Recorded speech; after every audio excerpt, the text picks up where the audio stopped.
sa lahat ng mga kapatid, sa lahat po ng mga kapwa Kristiyano, at sa lahat po ng mga taga-subaybay at nanonood po sa programang Mga Tinig sa Ilang.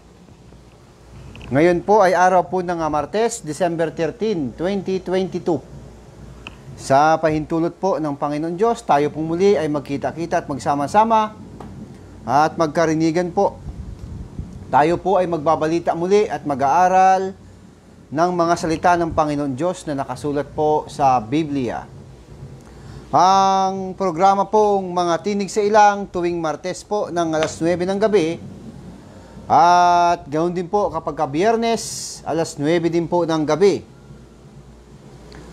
At ang mga programa po tulad ngayon, Martes, tayo po ay mag-aaral ng mga salita ng Panginoon Diyos. Ayan. At muli, atin pong sinasabi na tayo po ay hindi nagpapatawag na pastor. Hindi ho tayo nagpapatawag na mangangaral, apostol, dahil hindi ho nararapat. Bakit? Kasi meron na ho tayong pastor. Walang iba kundi si Jesus Christ. Siya po ang ating mangangaral. Meron na rin po siyang hinirang na mga apostol, at yung mga apostol na yon ay mga otorisado. Ayan. Good evening po kay Brother JCP Reyes, kapwa ho nating Kristiyano, at sa lahat ho ng kanyang mga mahal sa buhay, kapwa ho nating Kristiyano at Kristiyana. Ayan. Meron ho kasi nagsasabi na tayo daw po ay umiiwas. Ano ho? Umiiwas doon sa tinatawag na mangangaral. Kasi wala naman daw tayo nababautismuhan. Yan po ang kanyang sinasabi. Ito si Pastor Jacob Santos. Ganun pa man, hindi po niya alam ang kanyang mga sinasabi. Ano ho? Na tayo naman ay hindi naman nagpapatawag na pastor at mangangaral, at hindi rin ho tayo nagbabautismo. Bakit? Ba't hindi nagbabautismo? Meron ho tayo tagabautismo na. Si Jesus Christ ng tagapagbautismo. Hello! Andiyan po si Brother Michael Bambitoy. Ayan. Si Jesus Christ po ang nagbabautismo, hindi tayo. Hello! Ang kailangan lamang ho natin ay muli pang idagdagan pa ng dagdagan ang pagbabalita ng mga salita ng Panginoon Diyos sa Biblia, dahil marami pa rin ho ang hindi nakakarinig. Nakarinig man, hindi po nabibigyan ng pansin itong mga magagandang balita po na nakasulat sa Biblia. Yan po ang katotohanan Ayan, tawag tayo ng tawag sa Panginoon Diyos. Hindi naman ang iba nakikilala talaga ng lubusan. Galit na galit sa live, mabagal daw internet, kaya wala daw. Ay, nako nga po, yan ang problema sa ating panahon. Tita nyo, itong programa ho, kahit na ho, saan-saan pwede tayong mag-live. Basta't meron lang ho internet, kayang-kaya. Ano ho, wala pa nga home practice yan Bigla na lang nakasalang dahil meron ho tayo trabaho na inaasikaso ho. Ang katunayan, medyo nagpahinga pa ho tayo. Natulog pa ho ako ng konti dahil napagod ako. Doon po sa aming project ni Brother JC na kinabitan po ng internet doon sa San Juan. Ayan. Okay. Block kami. Naka-block. Talagang iba-block ko kayo nan kasi kailangan kasi robot ka. Kailangan robot. May remote. Hello. May napaamin para siya po ay sang-ayunan palagi doon sa kanyang gusto, at palakpak naman dahil pinapahanga kanya doon sa kanyang mga sinabi. Hindi ho ganon Di ho ba? Yun na nga po, sinasabihan tayo ng mga bagay na pang personal. Hindi ho siya sa aral tumututok ng mga bagay na dapat nga may tutol sa kanyang aral, pero hindi naman ho niya binibigyan ng pansin yung aral na yan. Ayan, kaya itong si Pastor Jacob Santos, pikon na pikon sa programa niya, lalong-lalo na po doon sa mga hindi dumalo sa kanyang pagtitipon. Dahil nag-outing. Hello! Meron bang...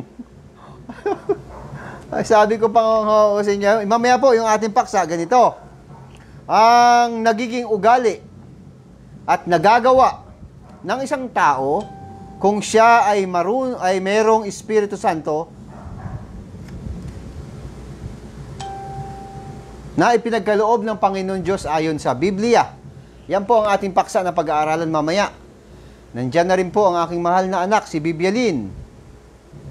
Ayan. Ulitin ko lang po ang nagiging ugali. Ito po yung paksa mamaya.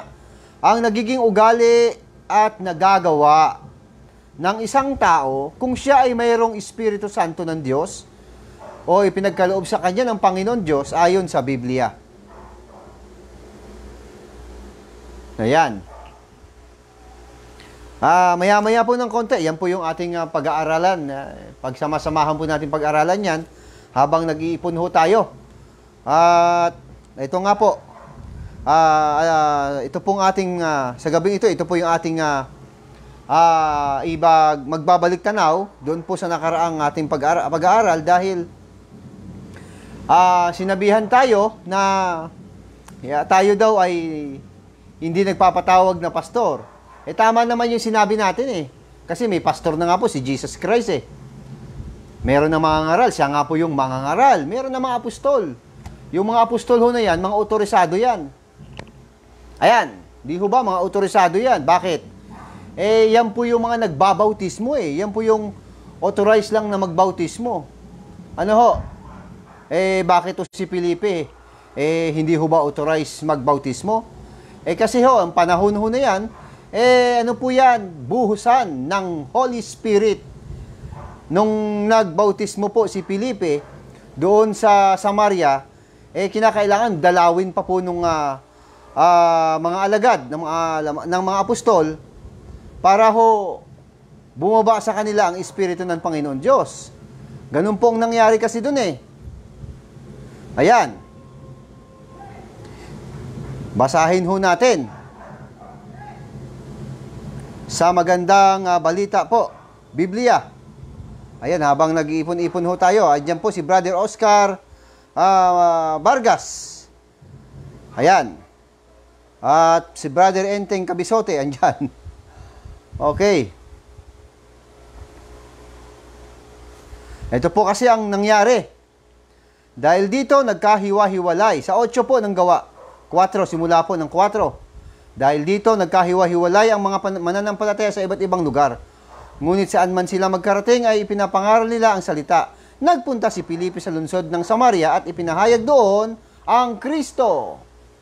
Ayan, nang makapakinggan ng mga tao si Felipe at makita ang himalang ginagawa niya, inisip nilang mabuti ang kanyang sinasabi. Ang masamang espiritu ay umalis sa mga taong sinasapian ng mga ito at sumigaw habang lumalabas. Maraming lumpo at pilay ang napagaling kaya't nagkaroon ng malaking kagalakan sa lungsod na iyon. Yan, ganyan po ang nangyari. Dito po. Nang mabalitaan ng mga apostol sa Jerusalem na tumanggap ng ang mga Samaritano ng salita ng Diyos, sa 14 na po ito, isinugo nila roon sina Pedro at Juan. Pagdating doon, ipinalangin ng 2 apostol ang mga Samaritano upang sila'y tumanggap din ng Espiritu Santo.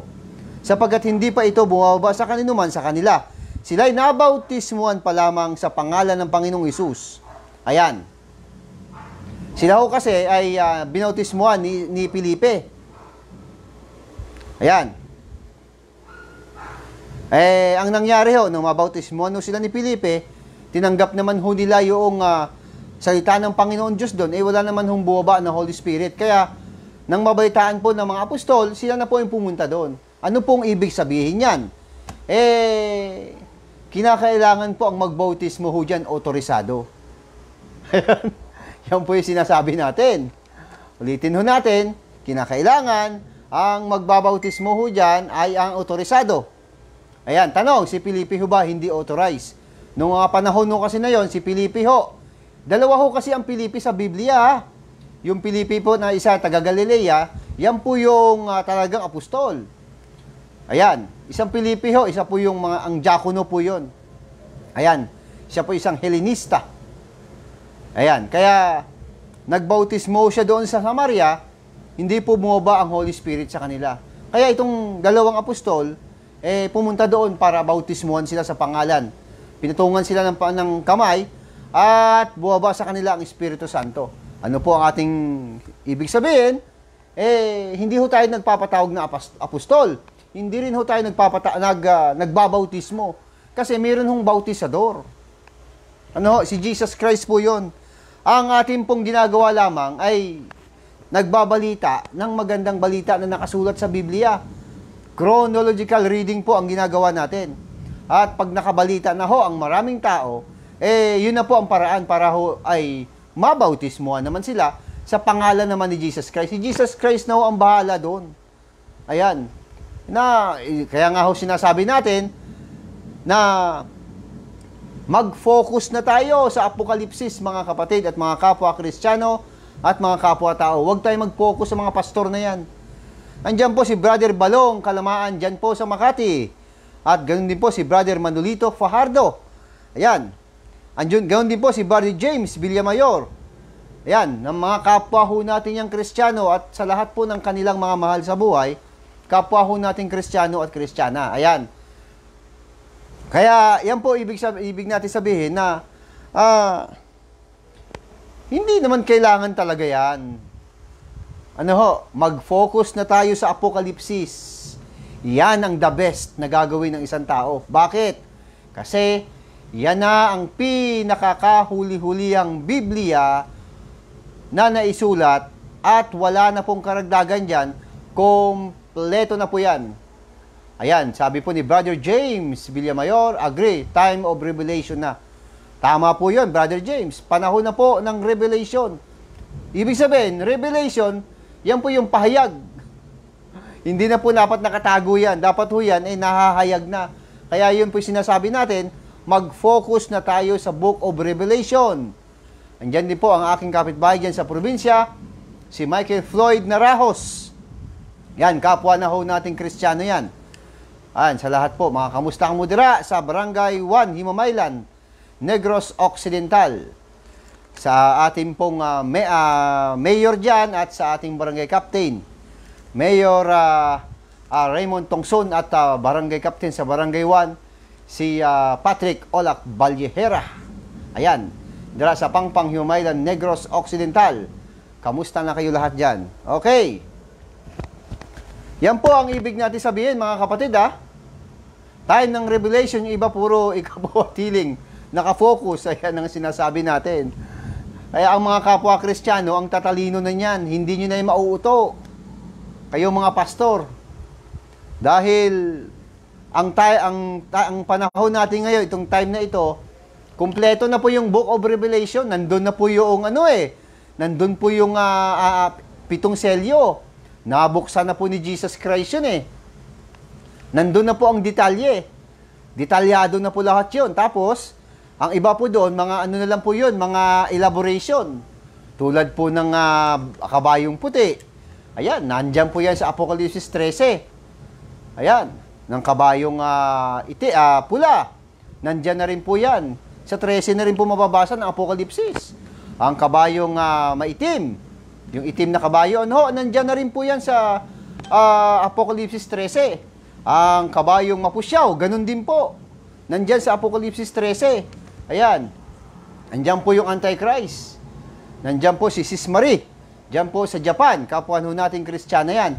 At sa lahat po ng kanyang mga mahal sa buhay. Sabi po ni Brother James Villamayor, from the time of prophecy to time of revealed word.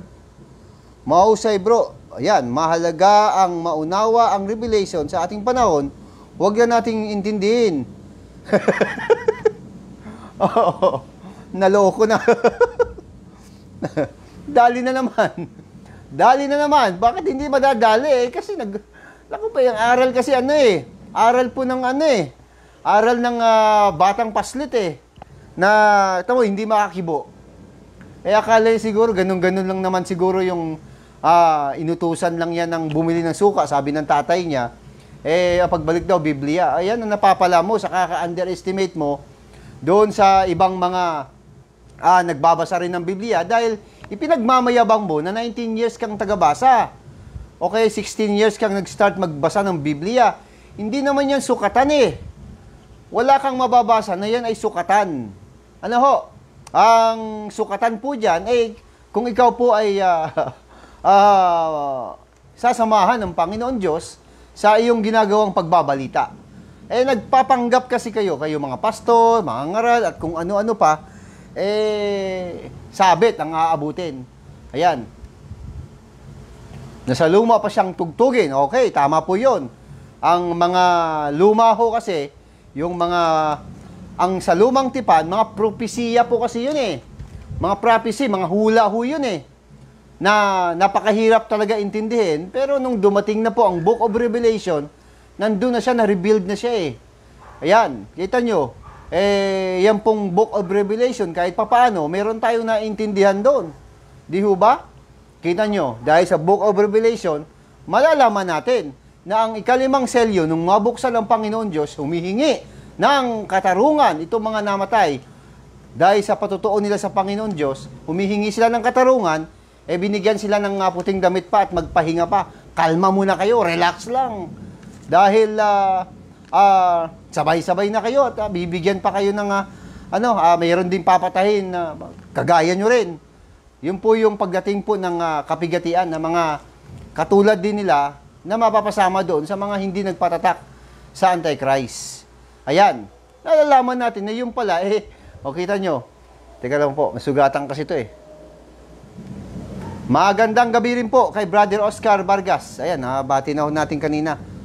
Ayan. At sa kapwa ho natin Kristiyano yan. Nakapokus na ho tayo sa Book of Revelation. Ay, dyan na lahat Andun na, kompleto na yun Kaya kita nyo, hindi tayo nahihirapan. Hindi po sinasabi na mag-focus tayo sa Book of Revelation, kalimutan na po yung mga iba pang mga aklat. Hindi ho ganon. Yan po kasi ay magbimistulan na nating mga guide. Guide na lang natin yung mga yon na minsan nagsalita ang mga apostol. Apostol Pablo sa mga taga-Ebreo na wag daw pababayaan ang pagkakatipon. Yan, nagaya ng ginagawa ng iba. Yan po ibig sabihin, wag daw kasi nga ho, panahon po yan ng Kristyanismo Nag-iipon po ang Kristiyano, ibig sabihin, ano pa lang ho yan, simula pa lang ng Kristyanismo, parami pa lang ng parami. Ngayong nagkaroon na po kaya nga po nagkaroon siya ng Apokalipsis, nagkaroon po ng Church of the Ephesus. Iglesia po sa Epeso, yan po yun, sila yun, mga panahon po yan ng apostol. Sila yan, dyan po ang buhusan ng Holy Spirit. Nung matapos na po ang time ng mga apostol, ano nang kasunod na next? Ang next po niyan, iglesia naman po sa Smyrna. Yan, panahon naman po yan nang napakarami na pong mga Kristiyano. Marami na pong naaralan ang mga apostol. Wala na po ang apostol niyan sa panahon po ng Smyrna. Ang dami-dami pong mga Kristiyano na dyan. Kita niyo po ang mensahe ng Panginoon Diyos dyan. Perfect Church. Ayan. Kasi may walang masabi si Jesus Christ sa kanila. At kasunod niyan, dahil sila po ay mga pinagpapapatay, sila po ay mga kapwa nating Kristiyano na yan, talagang mga hinahanting sila, talagang inuusig sila, dahil hula na ni Jesus Christ yan Inuubos talaga sila. Eto na, may dumating na po na isa pang iglesia. Pagkatapos yan, iglesia naman po sa Pergamo. Ayan, si Constantine naman po yon. Yan naman po yung emperor na yan po yung Kristiyano, nag-convert sa Christianity. Ayan, kahit papaano nakatulong mo siya, pero ginamit lang po niya yung Christianity para mapapag-isa niya uli ang Roman Empire. Pero ganun pa man, ang mensahe po ng Panginoon Diyos dyan, hindi pa rin sapat sa kanila yan dahil marami pa rin ang pinagpapapatay. Ayan, yung espada po yan. Espada, yan po yung sinasabi ng Panginoong Hesus dyan. At pagkatapos niyan, eto na, pumasok na uli ang isang pang-iglesia. Ito po yung isang iglesia na tinatawag na Tiatira. Ayan, iglesia sa Tiatira, yung pang-apat. Ayan, naku, mas matindi yan. Kasi panahon po yan ng mga papa. Diyan na po nagpasukan ang panahon ng papa. Diyan na po natigil, na-stop yung Roman Empire. Wala na ho yung Roman Empire, nagtago na. Kasi napalitan na po ng relihiyon. Kaya wala na po mga digma, wala na pong ispadahan dyan, wala nang sakupan, kundi napalitan na po ng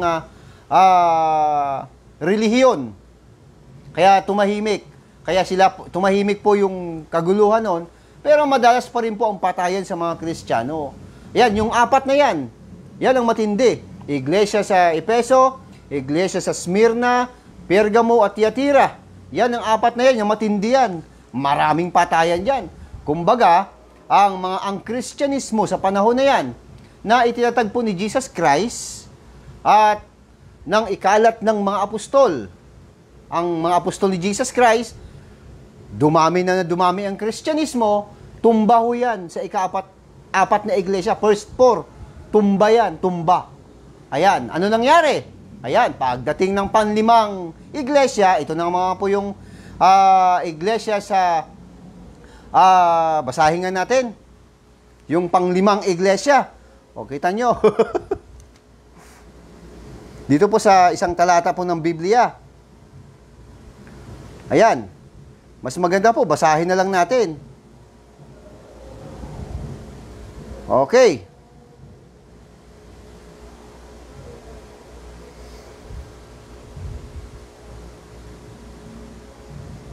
Iglesia po sa Sardis. Ano naman po yung Sardis na yan? Yan.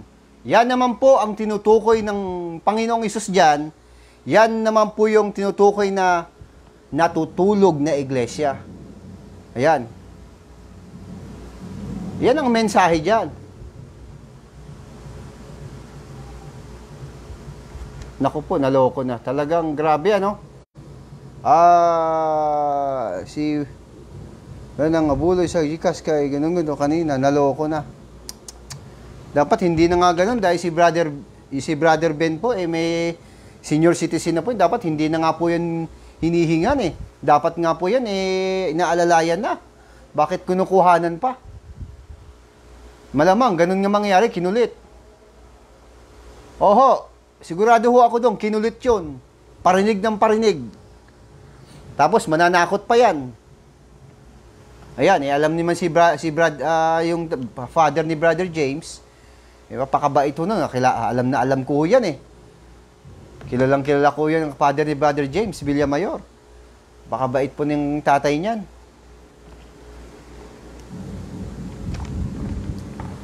Ayan. Yan po ibig sabihin, pumasok na po ang iglesia sa Sardis. Basta't ang first four na iglesia na tinutukoy ni Jesus Christ, tumba ang mga Kristiyano, tulog. Hindi ho tayo nagbibiro, hindi ho tayo nagkukwentong barbero dito. Hello! Nakasulat po yan sa Biblia. Kaya yung apat na yan, yan ang matinding patayan ng mga kapwa nating Kristiyano. Ang iba ho yan, dahil mga takot ng lumabas, takot ng magpakita, dahil hinahanting nga po ng itong Roman Empire na ito, itong mga papa na ito, na dumating na yan, iglesia sa Tiatira, sabi ng Panginoon dyan, yung mensahe niya dyan, kailangan gumising na kayo. Dahil, pag hindi kayo gumising, pupunta ako dyan. Pinapagising sila ng Panginoong Hesus. Yan ang ano dyan, yan ito, basahin na lang natin. Sa 3 po, ng Apokalipsis. 1. Ayan. Ito po ang nakasulat. Isulat mo sa iglesia sa anghel ng iglesia sa Sardis. Ito ang sinasabi ng nagtataglay ng 7 Espiritu ng Diyos at ng 7 bituin. Nalalaman ko ang ginagawa mo, ipinipalagay kang buhay. Ngunit ang totoo, ikaw ay patay. Yun po yung binabanggit natin at binabalita. Dapat nga po kapag ang edad na hindi na po inihingian yun, pa nga po dapat alubutan ng tulong, panggamot. Oho, totoo po kaya yun? Ayan, dapat po mga ganong edad, hindi na po dapat yan hinuhut-hutan. Dapat po yan, inaalalayan na. Dapat ho yan, Nako, naloko na talaga. Kinukulit yun. Malamang sa malamang, kinukulit. Nandyan na rin po si Brother R.G. Pineda. Diyan naman po yan sa Pampanga. Kapwa ho natin yung Kristiyano at sa lahat ng kanyang mga mahal sa buhay. Kapwa natin Kristiyano at Kristiyana. Hindi na ho dapat yan hinuhututan at kawawa naman. Hirap-hirap ng hanap buhay ako po. Kaya nga ang gobyerno nagbibigay ng ayuda din sa mga senior citizen Kasi hindi na sila makapagtrabaho. Hello! Wala ka talagang awa. Naloko na. Sabi ng Panginoon dito sa iglesia sa Sardis, gumising ka, hoy! Paano tulog? Pag sinabing gising, ibig sabihin tulog. Bakit po sila tulog? Bakit? Yan na po yung sinasabi yung tumba. Tumbalay. Mga tumba ho, bakit? Natutulog ho sila dahil hinahunting ho Sabi ng Panginoon doon, pag-alabin mo ang iyong katangian, nalalabi pa sa iyong buhay upang hindi ito tuluyang mamatay. Nakikita ko hindi paganap ang mga ginagawa mo sa paningin ng aking Diyos. Kaya nga alalahanin mo ang mga bagay na iyong tinanggap at narinig, isagawa mo ang iyon, pagsisiyan mo, talikuran ang iyong kasamaan, kung hindi ka gigising. Ayan, tulog nga. Kung hindi ka gigising, pupunta ako dyan na gaya ng isang magnanakaw at hindi mo malalaman ang oras ng aking pagdating. Ngunit mailan sa inyo dyan sa Sardis na nag-iingat na mapanatiling malinis ang kanilang damit. Ayan, meron pa palang mga kapwa nating Kristiyano dyan na mga sikreto lang pero hindi, pa sila, intact pa ang pagiging Kristiyano nila. Intact pa. Ayan. Gising, gising. Ayan, yan po yung iglesia sa Sardis, pinapagising po ni Jesus Christ. Alam niyo, ang pitong iglesia, meron huyang timeline. Ayan, hello mga pastor, mga mangangaral, nagpapanggap na mangangaral. Ako, naloko na. Tinatawagan ko kayo ng pansin, ang pitong iglesia mo, may timeline yan. Meron huyang hagdan-hagdan, meron huyang oras, merong time na nararapat sa kanila. Ayan. Okay, sabi po ni Sis Opie, happy birthday sa father mo, Brother James. Your FB Live Daddy Celebration of your father. Opo, ayan. Kaya tayo ho ay nagbigay na rin po ng pagbati doon kay Brother Ben dahil napakabait na tao yan. Nakausap ko yan harap-harapan ilang beses na. Ilang beses ko na pong nakaharap yan.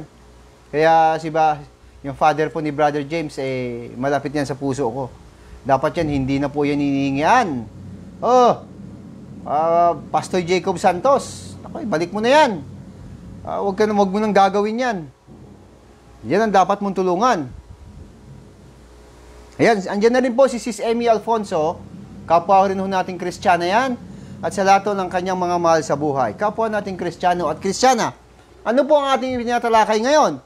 Ito po, pinapapokus tayo dito po sa Apokalipsis. Book of Revelation. Dahil ito na po yung final. Ayan. Ayan, yan po yung iglesia sa Sardis. Yan po yung pinapagising ni Jesus Christ na iglesia. Ayan. At pagkatapos niyan, eto na, pumasok na po ang iglesia sa Pergamo. Ayan. Iglesia po sa ano? Iglesia po sa ano pa dito? Philadelphia. Naloko na. Yan, pumasok na po iglesia sa Philadelphia. Ito naman, very good din po ito kay Jesus Christ kasi nagising na nga. Basahin natin. Isulat mo ang sa anghel sa iglesia sa Philadelphia. Ano po yan? Apokalipsis 3:7. Ito ang sinasabi ng banal na mapagkakatiwalaan.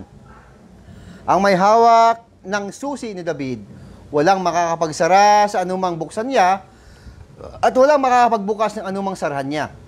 Nalalaman ko ang mga ginagawa mo, alam ko mahina ka, ngunit susunod mo ang aking salita. At naging tapat ka sa akin, kaya't kinuksan ko para sa iyo ang isang pinto na hindi maisasara ni numan.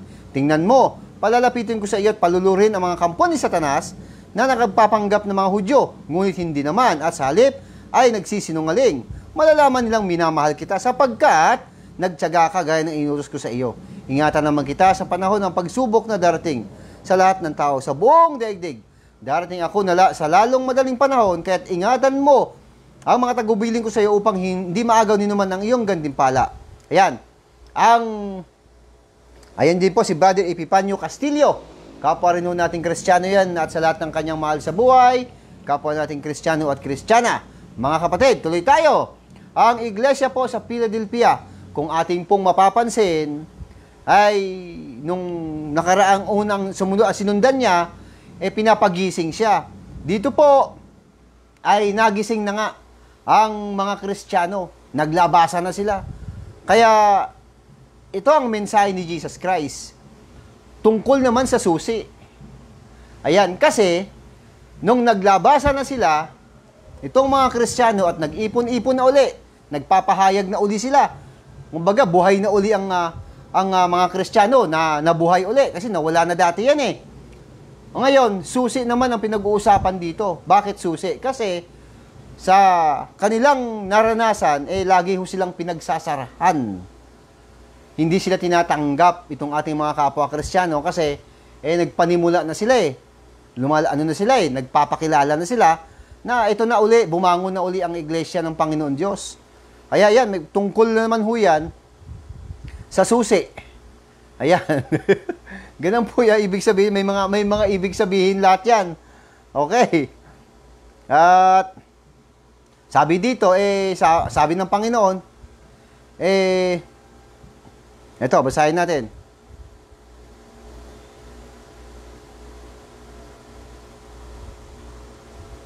Ito.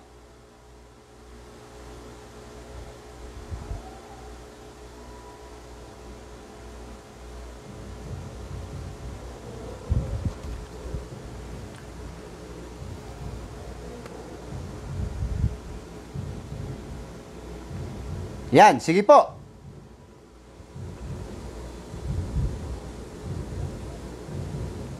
Pahingi ng ginawa. Tapos topic niya pang reporting sa school. At tungkol ho sa susi, itong sinasabi ni Jesus Christ dito sa iglesia po sa Philadelphia. Ayan. And then, pagkatapos niyan, pumasok naman ang iglesia sa Laodicea. Ito naman ang ating panahon. Iglesia po sa Laodicea. Ang mensahe ni Jesus Christ dyan, napakadali na lang. Simpleng-simple na lang. Hindi na yan mabigat na mabigat. Ang hinihingi lang dyan ni Jesus Christ ay kinakailangan maramdaman kanya na ikaw ay isang Kristiyano. Kailangan maramdaman kanya, ayaw niya na ikaw ay maligamgam o malahininga.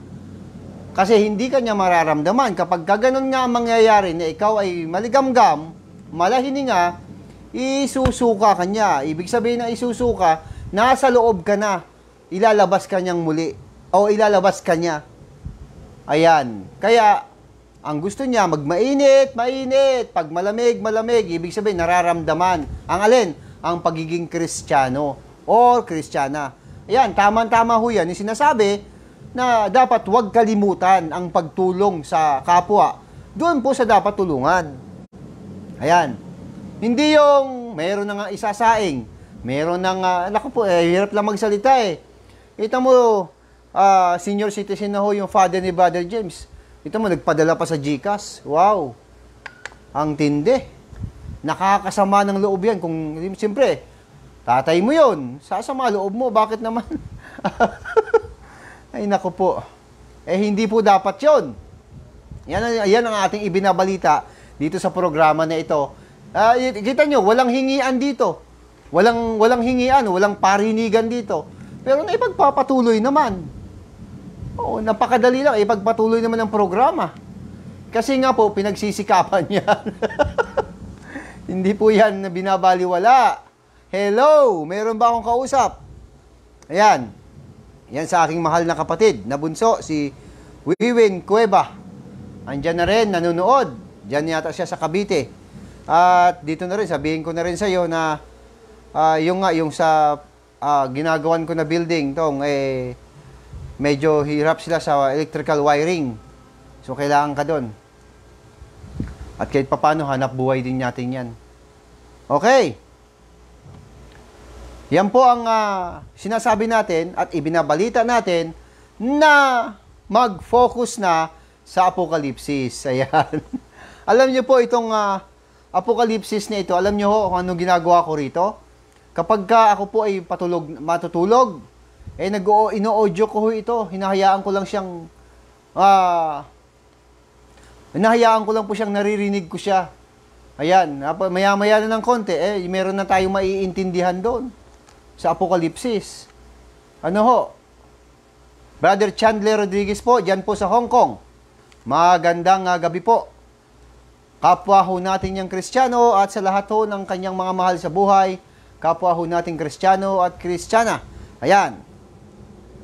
Ang ating pong paksa, mamaya, ang nagiging ugali o nagagawa ng isang tao kung siya ay marunong, kung mayroong Espiritu ng Panginoon Diyos na ipinagkaloob sa kanya ayon sa Biblia. Ayan. Opo, totoo po yun. Sa Book of Revelation, wala ka nang mababasa diyang ikapo-ikapo o kaya hulog-hulog kung ano-ano. Wala na. Wala pong ganon. Doon po sa 7 iglesia, focus tayo sa iglesia sa Laodicea kasi yan na po yung napapanahon. Wala hong nakasulat doon na mag-ikapo, wala hong nakasulat doon na mag-abuloy, wala hong ganon. Ayan. Kasi yan ay panahon na po ng, revealed na po yan, revelation, revealed na po yan, pahayag. Ang kumpleto na ho yan. Kaya nga naiintindihan natin yan. Kaya marami ang hindi nakakaalam ng mga nakasulat dyan sa Book of Revelation. Ngayon, subukan nilang, tayo, tungkol dyan. O, kita nyo, intindihan natin kung ano po ang malaking kapigatian. Malaki po malaking kapigatian. Yan pala ay ang 4 na hangin. Ayan, sisirain po ang mga halama, mga punong kahoy, lupa. Siyempre, ang nasa lupa ay yung punong kahoy, halaman, at mga damo at kung ano pang meron yan sa ibabaw ng lupa, sisirain po yan. Yan po ang una. Pangalawa, dagat naman. Ang mga nandyan, siyempre, masisira din yan. Ayan. Ang pangatlo po, ito yung mga ilog po na pinanggagalingan ng inumin, masisira din po yan. At ang pang-apat, ito nga pong bituin. Araw at buwan, hindi na magbibigay ng liwanag yung 4 na yan. Pero sandali lang yan. Sandali lang. Bakit? Kasi may mga hirang dyan. Hindi ho pa o iiklin, maraming mamamatay. Yan po ibig sabihin kasi hindi pa ho yan nangyayari simula ng likain ng sanlibutan. Alam niyo po kung ano ang sabi o ano po ang naintindihan nitong nagpapanggap na mayroon daw siyang Espiritu, Holy Spirit. Yan sa Bulacan, si Pastor Jacob Santos. Alam niyo po kung ano sabi niya? Storm. Storm daw yan, storm. Ayan. Kita nyo? Diyan pa lang mapapatunayan na nitong nagpapanggap na may Holy Spirit, hindi niya alam ang kanyang sinasabi. Bakit? Napatunayan na natin Storm daw yan. Siguro maaaring igay natin signal number 5, signal number 6, o kung ano pa man. Hindi ho niya kayang sirain ang karagatan. At ang laman ng dagat, hindi niya masisira yon. Hindi ho niya kayang sirain ang lupa. Hindi ho lahat masisira ng malaking storm ang mga puno at mga halaman. Hindi lahat. Hindi ho niya, yung storm na yan, hindi po kakayanin na mawala ang liwanag ng bituin, araw at buwan. Hello! Meron ba akong kausap? Pagkita nyo. Ngayon, meron siyang sinasabi na sabi po yun sa kanyang programa, kahit wala akong sinasabing mali, minamali. Sabi niya, no? Wala naman daw siyang mali na sinasabi, minamali. Alam nyo, yan po yung mga salita ng mga, mga nagkakaroon ng damage control. Kinokontrol na po yung damage. Malamang sa malamang, marami nang nagpapaabot sa kanya ng balita tungkol dyan. Na siya ay pinapalabas natin sa aparador para patunayan niya kung gaano katotoo yung sinasabi niyang Holy Spirit na sa kanya. Ano ho? Bakit? Kasi, ang turo niya tungkol sa gradual healing at progressive healing. Wala naman ho tayong tutol sa pagpapagaling dahil hanggang sa panahon na ito, nagpapagaling pa rin ang ating mahal na Panginoon Diyos. Nagpapagaling pa rin ho yun. Huwag na huwag mo lang sasabihin na nagkaroon ng gradual o progressive healing dahil wala yan sa Biblia. Ano ba yung gradual healing or progressive healing? Yan po yung sinasabi niya na unti-unting paggaling. Ngayon, merong nagbigay ng video, nagpapasalamat kay Jesus Christ. Ang ganda pa ng pagkakasabi ng kapatid.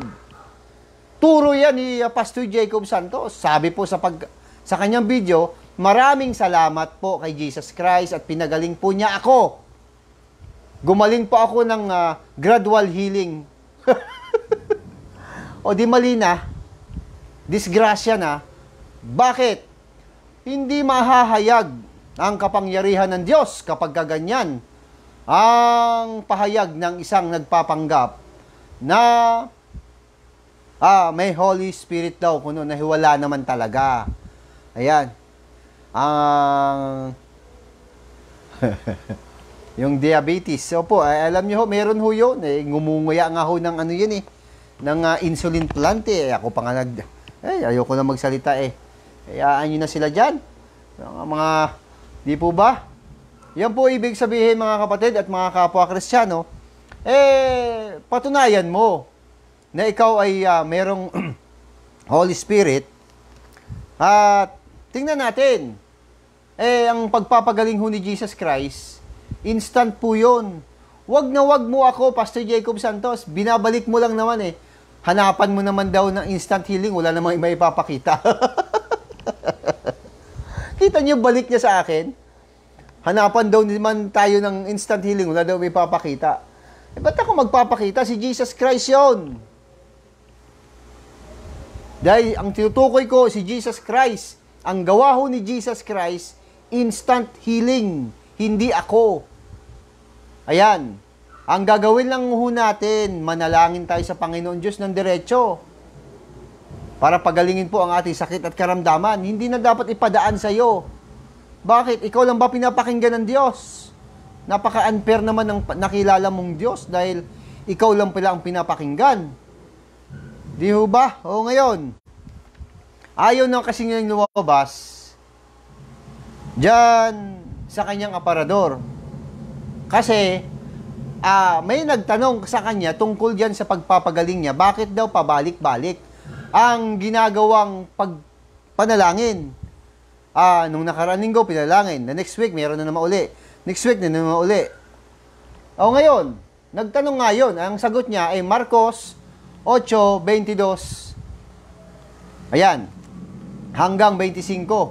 26 pa nga dapat Na pinagaling ni Jesus Christ, yung bulag. Ano ho? Twice po na hinipo ni Jesus Christ yung bulag sa panahon na yon na pinagaling niya, gumaling naman ho kaagad.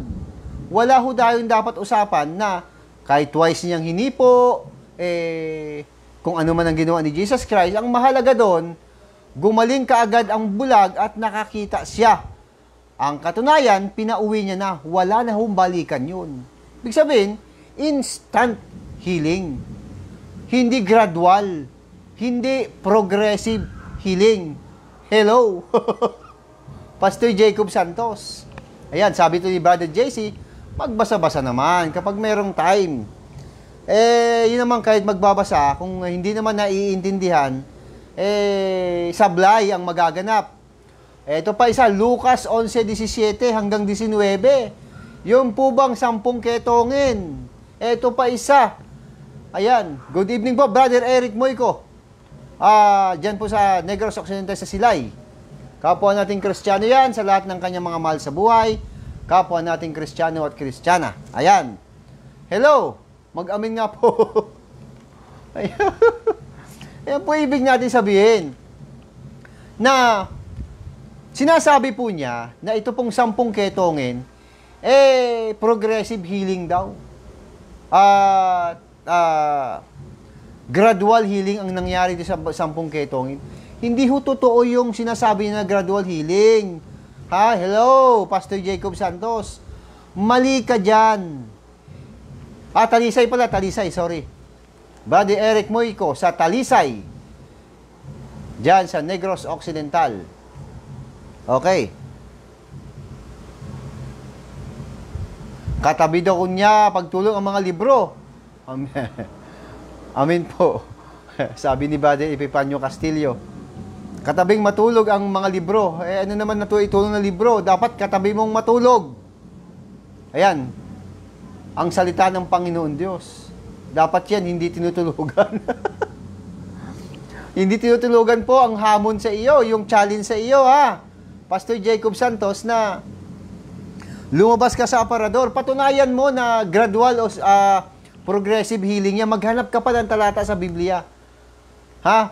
Yan ang assignment ko sa iyo. Maghanap ka pa ng talata sa Biblia na nagkaroon ng progressive at gradual healing. Kasi, dito sa isang taong nagpalabas ng kanyang video na nagpapasalamat po kay Jesus Christ tungkol sa kanyang pagpapagaling na gradual, tumayo ho balahibo ko doon, natakot ako doon sa sinabi niya. Bakit? Wala hong ganun sa Biblia eh.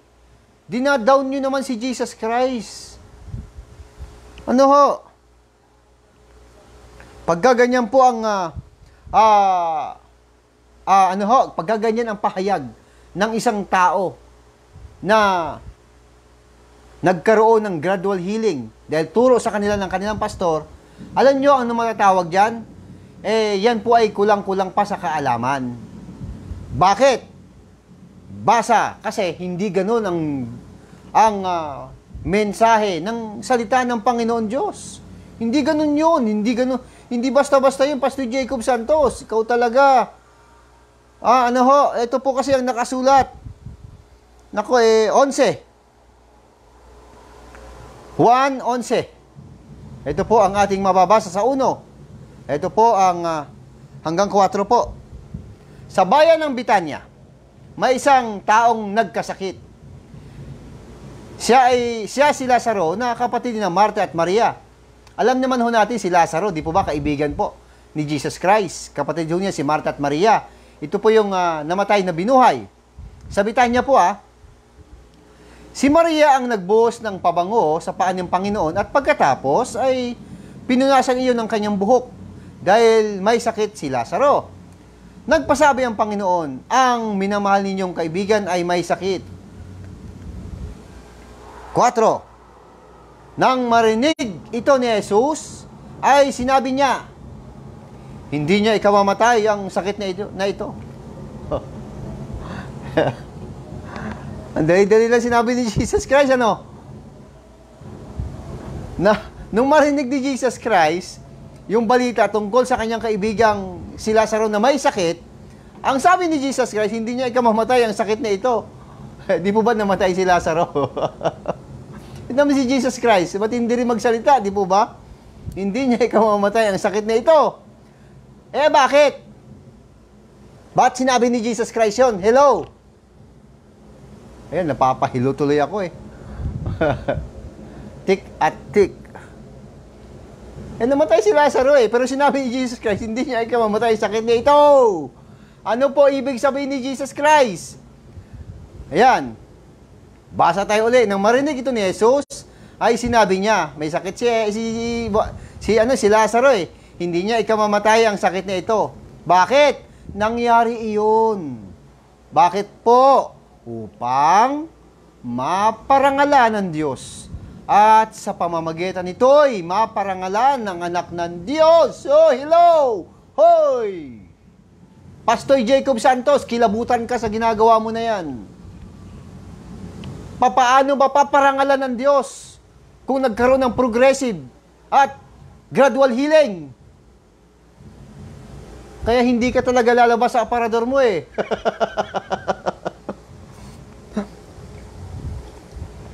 Ayan. Biruin nyo, ganun palang, ganyan ang ibig sabihin ni Jesus Christ. Kinakailangan pala, mamatay talaga si Lazaro. Pero sinabi ni Jesus Christ, hindi niya ikamamatay. Kailangan talaga mamatay siya. Bakit? Para mapaparangalan ang Diyos. At ang anak ng Diyos, si Jesus Christ. Bakit? Binuhay ba naman si Lazaro eh? Kung progressive yan, o tinatawag na gradual healing, hindi mapaparangalan ng Diyos.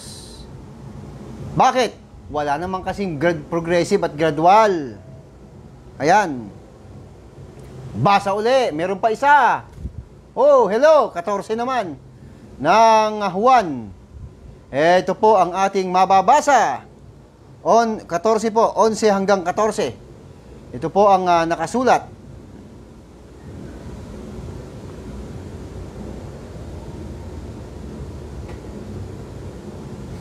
Yan.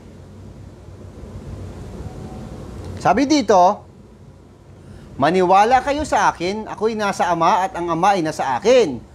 Kung ayaw ninyong maniwala sa sinasabi ko, maniwala kayo dahil sa mga ginagawa ko.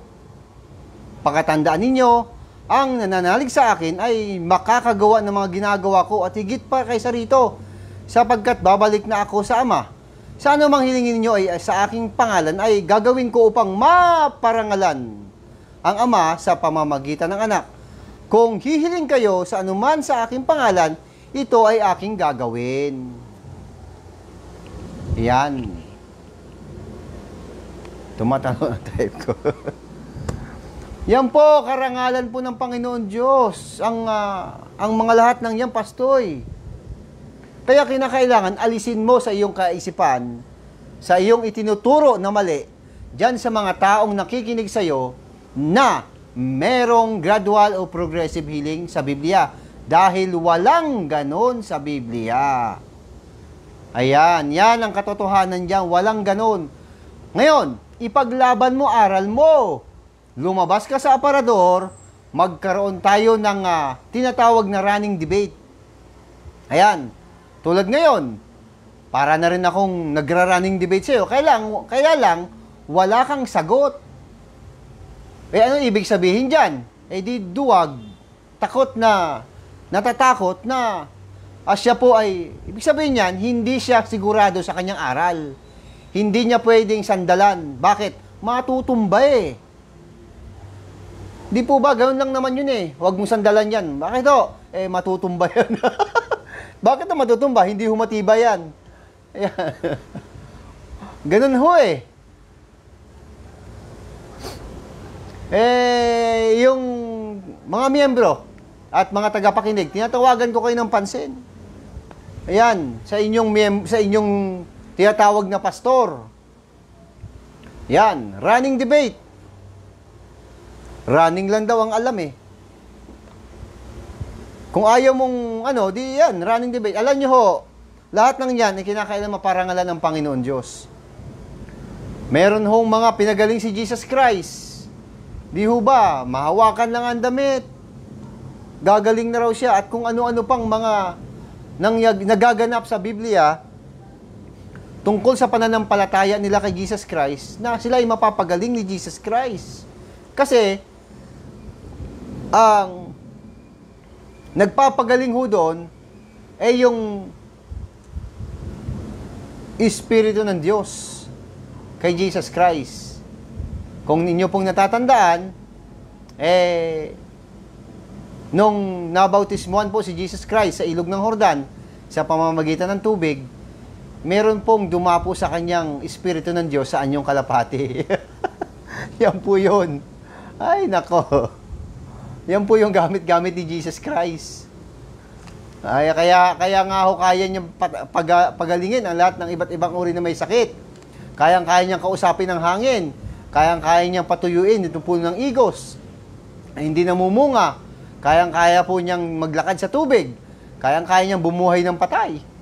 Ayan, kaya niyang pagalingin ang bulag na nakakita kaagad-agad. Yung lumpo, nakapaglakad. Yung paralitiko, ang kamay, paa, at marami pang iba. Yan, instant lahat yon para maparangalan ng Panginoon Diyos. Walang hilang gradual o progressive. Mali yun, Pastor Jacob Santos. Ayan, mali ang iyong aral. Nasaan na ang iyong pinagmamalaki na 19 years na tagabasa at 16 years na ikaw ay nag-start magbasa. Ayan. Di ho ba? Mga kapatid at mga kapwa Kristiyano. Ayan, sino kaya yung nag-outing na yon? Galit na galit siya ron eh. Meron kasing pamilya siguro na nag-outing. Hindi tuloy na puno, o hindi tuloy nakadalo doon sa kanyang pagkakatipon, sa kanyang iglesia. Eh, siyempre, pag wala nga namang mga dumalo, kaunti lang, eh, hindi ho madadami yung laman ng kahon. Kaya, naghahabol. Ayan, yan po ibig sabihin. Ayan. Okay. Ano pa po? Ang kanyang mali. Kasi sabi ho niya, kahit wala daw siyang sinabing mali, eh minamali. Eh mali nga yung sinasabi mo, gradual na yan at saka progressive. Wala sa Biblia yon. Ano pa isa? O, isang bautismo, yung nakaraan, yung kumakanta-kanta pa nga tayo. Diba? Ang awit natin eh, huwag kang syunga-syunga, huwag kang syunga, pagkat walang gamot dyan sa taong syunga. Huwag kang syunga-syunga, huwag kang syunga, malamang na sa'yo ika'y madisgrasya. Huwag kang syunga-syunga, huwag kang syunga, kahit saan kang magpunta ay huwag kang syunga-syunga, huwag kang syunga-syunga, pagkat walang ospital sa taong syunga. Bakit? Kasi nagkaroon ng paksa tungkol sa iisang bautismo. Bandang huli, dalawa pala. Ay, nako. Tapos itong mga tagapakinig, pinapaamin, nag-aamin naman, kahit mali. Ito namang mga nasa labas, nagpapalakpak, pumalakpak naman. Kahit mali. Delikado ang aparador pag nasa loob ka, baka matumba. Tago ng tago ang aparador eh. Ayan. Bakit? Hindi na yan mawawala sa aral mo na yan. Bakit? Kasi, hindi mo naiintindihan yung aral mo. Tama naman yung sinasabi nung una na si Jesus Christ ang nagbabautismo. Sa kanyang kamatayan, muling pagkabuhay, at umakyat sa langit. Yan po ang bautismo na tinutukoy. So, dahil yan ay bautismo at sumampalataya ka kay Jesus Christ, ikaw po ay nabautismo na sa pamamagitan ng Espiritu Santo na bautismo ni Jesus Christ. Eh, ligtas ka na kasi sumasampalataya ka eh. Ang kasunod daw ng water baptism. Doon po ako tawa ng tawa. Ang kasunod ng water baptism. Baliktad. Baliktad po yun. Dapat ganun yan. Kaya mali po yun. Double na mali po yun. Dobling mali. Bakit? Kasi, si Juan Bautista, nilagay niya sa hulihan. Si Juan Bautista po sa unahan. Si Jesus Christ po ang kasunod na darating niya. Siya kasi maghahanda ng daraanan ng Panginoon, si Juan Bautista. Eh bakit nilagay mo siya sa sa ikalawa at inuna mo si Jesus Christ? Eh di mali na. Oh, tapos iisang bautismo. Bakit naging dalawa? Eh di mali uli. O anong tawag doon? Ayun. Pumalakpak naman ang mga tagapakinig. Palakpak naman dyan. Mag-amen naman kayo kung kayo po ay nakakasunod. Umamin naman. Mali nga po eh. Hindi na uubra yun eh. Ayan. Ngayon, ang galing-galing pang magsalita na mayroon daw siyang Holy Spirit. Talagang nakakapanindig balahibo yung ganong mga pahayag ng isang tao na mali naman ang sinasabi. O, di po ba? Hindi na yan mawawala sa iyong, ano na yan, kumbaga, ano na yan, tatak na sa'yo yan. Ayan. Only mistake na, you're next, ika nga, sabi. You're next. Hello, meron ba akong kausap? Naloko na. Ayan, mga kapatid, tandaan ho natin yon na Meron hong sinabi si Jesus Christ na kaya po nagaganap ang lahat ng mga yan, mga himala, mga extraordinary, ano po yan, happens. Ano po, mga extra